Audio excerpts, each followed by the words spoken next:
अब surface tension की हम लोग बात करने वाले हैं, ठीक है। और जो बेसिकली टॉपिक है सरफेस टेंशन, ठीक। अभी सरफेस टेंशन क्या है, ठीक है। सर बोर्ड क्लियर नहीं है। हाँ, बोर्ड क्लियर नहीं है सर।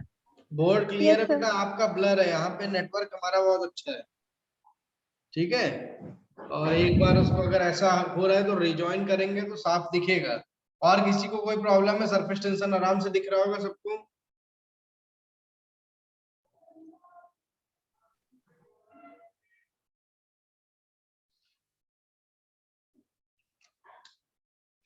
ओके, ठीक है। तो सरफेस टेंशन तो जनरली क्या करें कि आप देखिए कि कुछ पानी की बूंदों को जो है एक तरीके से किसी ग्लास के सरफेस पे क्या करें आप, गिराएं, ठीक है। आप देखेंगे पानी गिरेगा और उस पर फैल जाएगा, ओके। फिर सेकंड केस में क्या करेगी, जो लिक्विड मरकरी आता है उस मरकरी को ग्लास पर गिराएं तो आप देखेंगे मरकरी की छोटी छोटी स्फेरिकल बॉल बन जाती है।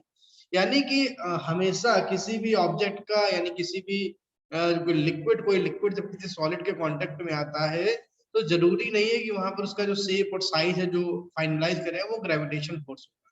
कुछ ना कुछ अदर फोर्स काम कर रहा है जो उस लिक्विड का किस तरह का शेप होगा उसको मेंटेन करने में अपना एक तरीके से रोल निभाता है, और उस फोर्स को हम लोग बोलते हैं सरफेस टेंशन। फॉर एग्जांपल के लिए एक लिक्विड है, लिक्विड पे अगर अपनी फिंगर से आप एक लाइन खींच दीजिए तो लाइन नहीं बनेगी, आपको मालूम है, दोनों तरफ से फोर्स लगेगा और वो लाइन थोड़ी देर बाद गायब हो जाएगी, ठीक। तो it's all about the surface tension. कुछ एक्सपेरिमेंट भी आप कर सकते हैं, जैसे फॉर एग्जांपल के लिए कॉटन थ्रेड है, कॉटन थ्रेड को एक वायर के फ्रेम पे लगाना है कुछ इस तरीके से।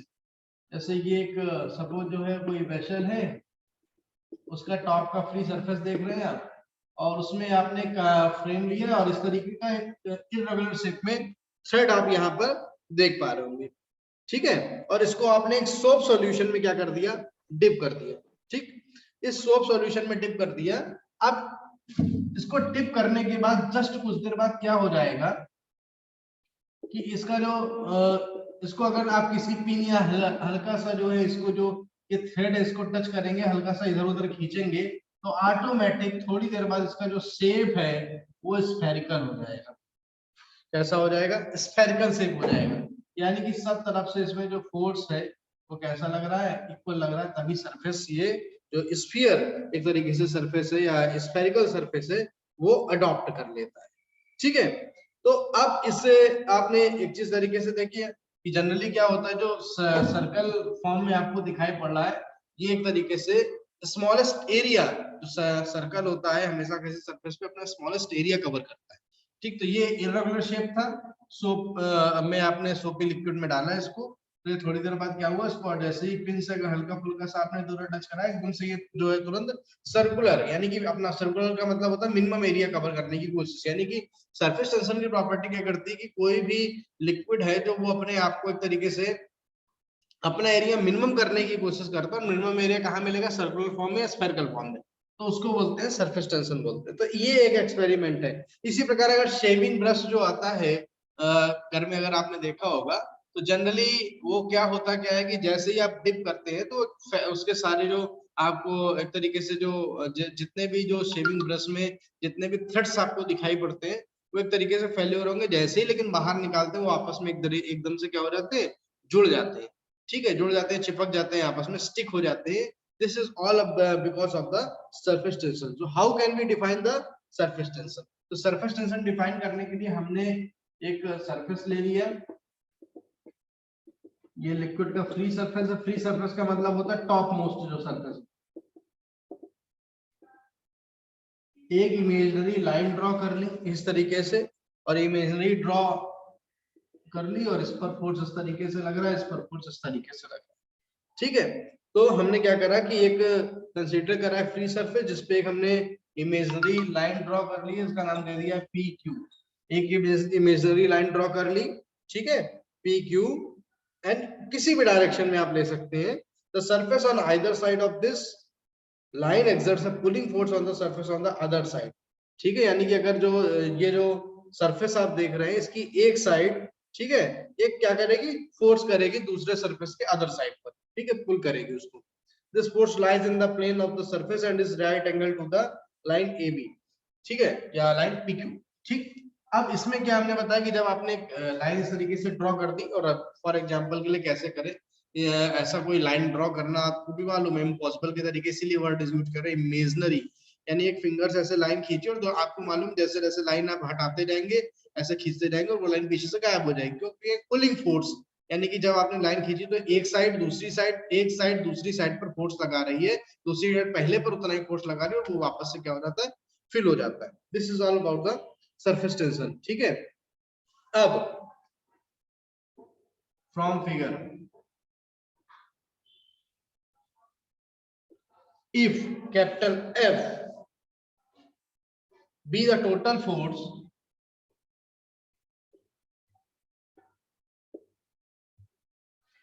capital F be the total force on either side of line PQ of length small l, then the surface tension is given by,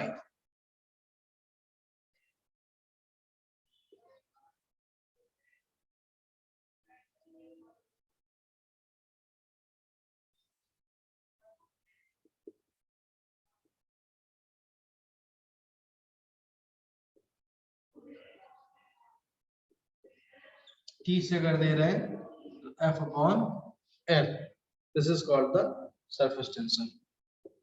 अगर आप if L equal to 1 कर ले then T equal to F आ जाएगा, ठीक है ना। यानी कि अगर हमें डिफाइन करना हो सरफेस टेंशन को, तो surface tension of a liquid is defined as the force per unit length in the plane of the liquid surface acting at right angles on either side of an imaginary line drawn in that surface। तो mathematical definition एक निकला है T equal to F, तो इसको यहां तक note कर ले और फिर फटाफट हम आपको जो है इसकी डेफिनेशन नोट करा देते हैं।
नोट कर लीजिए,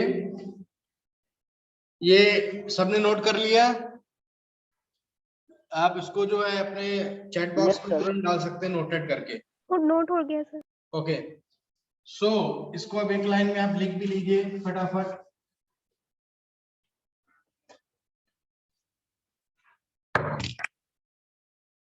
Hence the surface tension of a liquid, hence the surface tension of a liquid, surface tension of a liquid is defined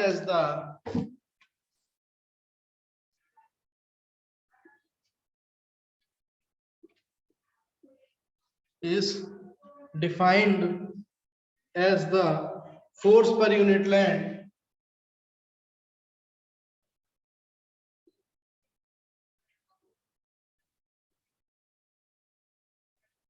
force per unit length in the plane of the liquid surface, in the plane of the liquid surface, यानी क्या लिखा है, and the surface tension of a liquid is defined as the force per unit length in the plane of the liquid surface acting at right angles, acting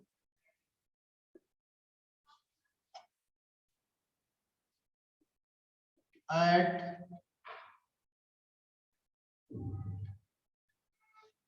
right angles on the either side of the imaginary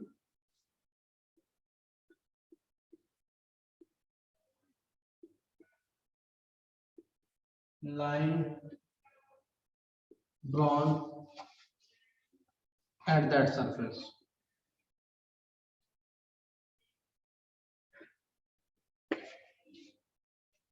So this is all about the definition of the surface tension. Unit आपको clear हो गई होगी इसकी. Its unit is Newton पर metre and dimension कितनी हो जाएगी, M L inverse. चलिए इसको नोट कर लीजिए फटाफट, देन हम लोग इसके आगे बढ़ें. जनरली surface tension को in other words how can we define theoretically? So the tendency of a liquid to minimize its surface area is called the surface tension. यानी कि हर लिक्विड की अपनी एक टेंडेंसी है कि वो अपने एरिया को क्या कर ले, मिनिमाइज कर ले. This tendency is called the जो है प्रॉपर्टी ऑफ सरफेस टेंशन और simply surface tension. So note कर लिया होगा मेरे ख्याल से आप लोगों ने. इरेज कर दे.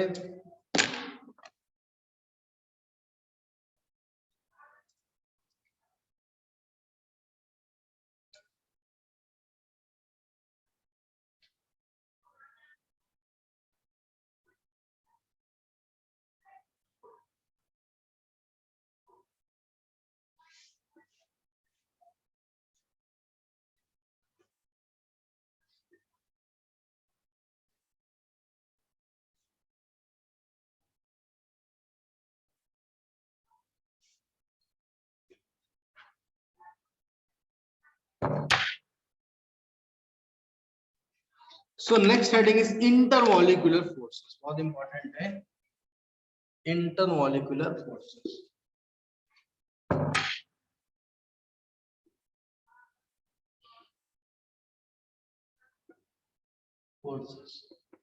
अब आज जो आप इतना बड़ा जो यूनिवर्स देख रहे हैं, यानी हम लोग कहते हैं कि we are seeing the matter. So how matter can be formed? Then we can say matter form with the substance. अगर substance आपस में मिलते जाते हैं और matter बनता है. How can the substance form? Then particles हैं, particles मिलते हैं और वो क्या बनाते हैं, substance बनाते हैं. How can the particles form? तो आप कहेंगे there are numerous number of molecules जो आपस में स्टिक होते हैं, मिलते हैं और क्या बनाते हैं, पार्टिकल्स बनाते हैं. ठीक है, मॉलिक्यूल्स कैसे बनते हैं, देन फिर आप कहते हैं कि एटम से एटम जुड़ते हैं तो क्या बनता है, मॉलिक्यूल बनता है. फिर एटम कैसे बनता है, तो भी can say simply a nucleus and the sub atomic particle electron can form the atom. ऐसा इस तरीके से पूरा स्ट्रक्चर आपको दिखाई पड़ता है. अब इंटरमॉलिक्यूलर फोर्सेस क्या है, यानी कि एक मॉलिक्यूल हम अगर यहाँ पर देख रहे हैं और दूसरे मॉलिक्यूल के साथ लिंक है, जैसे हाइड्रोजन और ऑक्सीजन दो अलग अलग मॉलिक्यूल्स है. अगर हम लोग ले रहे हैं तो हाइड्रोजन को और ऑक्सीजन का दोनों 1/8 की रेशियो मिलते तो वाटर बनता है ना. तो ये इंटरमॉलिक्यूलर फोर्सेस है. ये एक पार्टिकुलर रेंज है जिस रेंज के अंदर काम करते हैं और ये रेंज बहुत छोटी सी है, 10⁻⁹ मीटर, 1 नैनोमीटर की रेंज में मॉलिक्यूलर फोर्स काम करते हैं. अब ये इंटरमॉलिक्यूलर फोर्स का बहुत ज्यादा यहाँ पर इंपॉर्टेंट. ठीक है, अब इस इंटरमॉलिक्यूलर फोर्सेस में हमने बता दिया कि क्या करते हैं कि जो फोर्स होती है, ठीक है, एक तरीके से जो इंटरमॉलिक्यूलर फोर्सेस होते हैं वो जस्ट 10⁻⁹ मीटर के बीच के अंदर में ही काम करते हैं, इसके बाहर ये काम नहीं करते। यानी कि जो इनकी मैक्सिमम डिस्टेंस है दो मॉलिक्यूल्स के बीच में, वो 10⁻⁹ हो सकती है। इसको हम लोग रेंज भी बोलते हैं, मॉलिक्यूलर रेंज भी बोलते हैं, स्मॉल सी से दिखाते हैं। तो इंटरमॉलिक्यूलर फोर्सेस क्या है कि लिख भी सकते हैं, force between molecules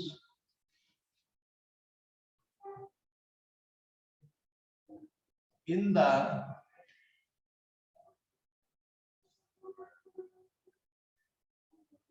range of 10⁻⁹ meter is called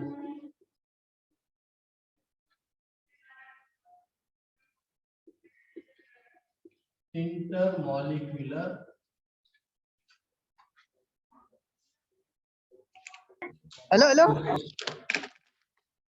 intermolecular force.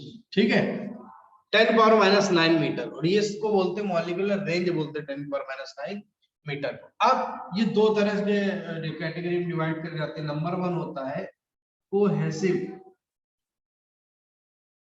Forces. तो नंबर 1 टाइप के होते हैं कोहेसिव फोर्सेस। ठीक, कोहेसिव फोर्सेस। अभी क्या है, intermolecular force, intermolecular force between molecules of same substance.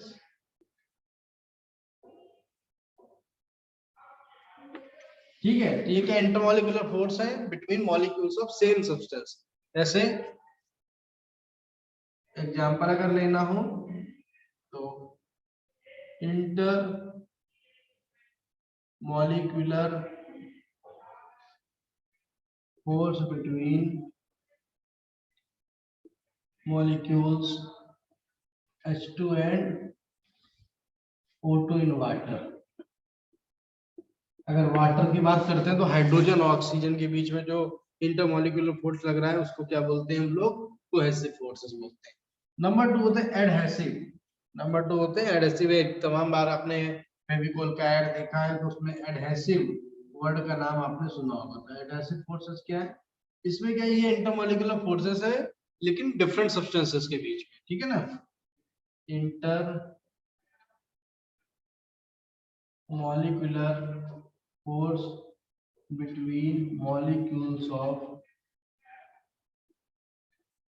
different substance।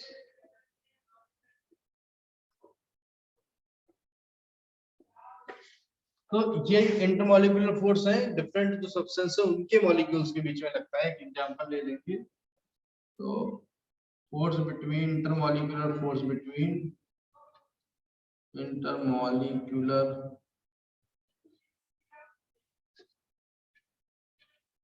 force between molecules of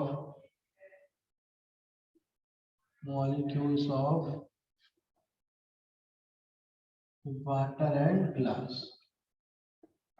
water और glass के बीच में जो मॉलिक्यूलर फोर्स है, इंटरमॉलिक्यूलर फोर्स है, उसको बोलते हैं हम लोग एडहेसिव फोर्स कहते हैं। आपको मालूम है कि एक ग्लास में पानी पड़ा हो, दूसरा ग्लास उसमें रख दे तो स्टिक हो जाएगा, है ना।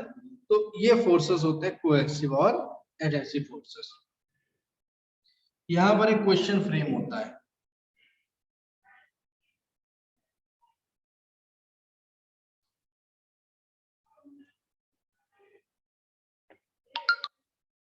ठीक है। यहाँ पर अगर आपको देखने में दिक्कत हो रही हो तो ये मैं आपको बता दूं, ये डिफरेंट सब्सटेंस लिखा है।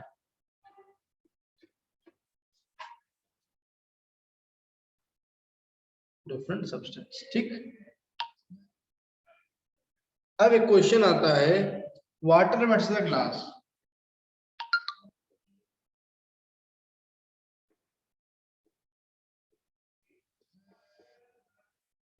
हमारे साथ बट मर्क्यूरी डज नॉट,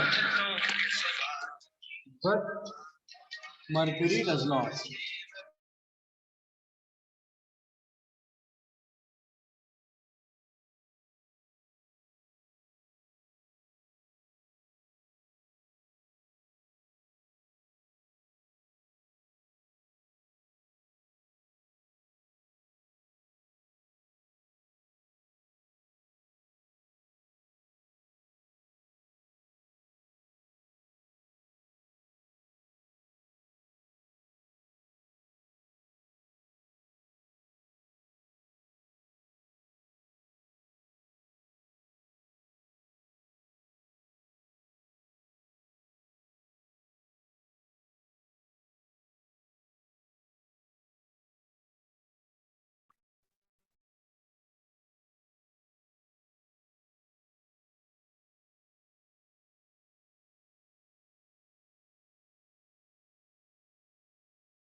ये क्वेश्चन आता है, water wets the glass but mercury does not. हमेशा ध्यान रखिए कि जब किन्हीं मॉलिक्यूल्स के बीच में, डिफरेंट सब्सटेंसेस के मॉलिक्यूल्स के बीच में एडहेसिव फोर्स की वैल्यू अगर ज्यादा हो जाती है as compare to the cohesive force between the molecules of a substance, उस कंडीशन में एक लिक्विड दूसरे सॉलिड को क्या करता है, वेट करता है। क्या हमने कहा, adhesive force between the molecules of solid and liquid अगर ज्यादा हो रहा है cohesive force between the molecules of liquid, तो ऑटोमेटिक वो क्या करेगा, वेट कर देगा सॉलिड सरफेस को। और अगर cohesive force between the molecules of जो है liquid is greater then the adhesive force between the molecules of different substances और सॉलिड और लिक्विड, इस केस में वो लिक्विड जो है कभी भी किसी सॉलिड को वेट नहीं करेगा। ये आपको ध्यान में रखना है, ठीक है। फॉर एग्जांपल वाटर और ग्लास की बात करते हैं तो the adhesive force between the water and glass is greater than the cohesive force between the molecules of water, इसलिए वाटर ग्लास को वेट कर देता है, ठीक। लेकिन जब कोहेसिव फोर्स की बात, जब अदर केस की बात करते हैं, मरकरी की बात करते हैं, in the case of mercury the जो आपका कोहेसिव फोर्स है, cohesive force between the molecules of mercury is greater than that of the molecules of या adhesive force between the molecules of mercury and glass. तो यहाँ पर क्या हो गया, कोहेसिव फोर्स मरकरी के मॉलिक्यूल्स के बीच में ज्यादा हो गया, एडहेसिव फोर्स मरकरी और ग्लास के बीच में कम हो गया, तो फिर अब यहाँ पर वेट करेगा नहीं, यानी बड़ी आसानी से जो क्लीन कर जाएंगे, जो एक तरीके से लिक्विड, जो लिक्विड है उसके साथ जो मॉलिक्यूल्स है वो क्लीन कर जाएंगे आसानी से। तो ये आपको समझना है, आपको ध्यान में रखना है। हमने क्या बताया, अगर adhesive force between the solid and liquid is greater than the cohesive force between the molecules of liquid, इस कंडीशन में आपको मालूम होना चाहिए कि कोई भी लिक्विड बड़ी आसानी से सॉलिड को वेट कर देगा। लेकिन अगर cohesive force between the molecules of liquid is greater than the adhesive force between the molecules of solid and liquid, then in that condition liquid does not wet the solid। ये आपको ध्यान रखना है। इसी का आंसर भी यहाँ पर छिपा है कि यहाँ पर क्या करेंगे, आप लिख देंगे एडहेसिव, हम इसको शॉर्टकट में लिख रहे हैं, ठीक है ना। आपके इसको बना के लिख लीजिएगा, adhesive force between water and glass greater than the cohesive force between molecules of water.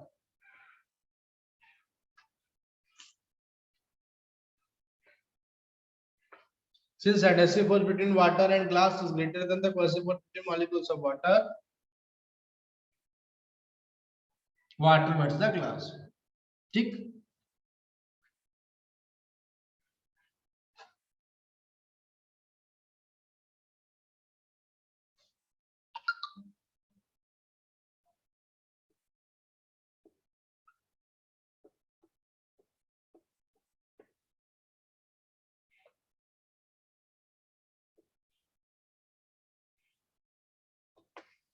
ठीक, और दूसरे केस में since cohesive force between molecules of mercury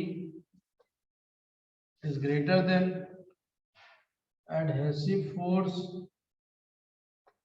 between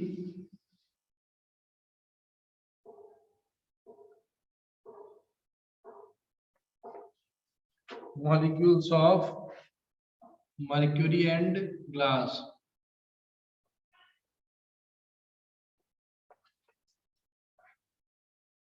that is why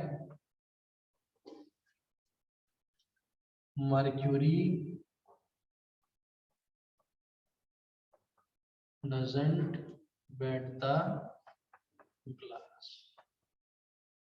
मेरी आंसर। अब इसमें किसी को डाउट हो तो पूछ सकते हैं, इसको आप नोट कर लीजिए। तो आज यहीं तक हम लोग को रखना है, अभी अटेंडेंस हम आपकी लेंगे, देन आप क्लास को छोड़ेंगे।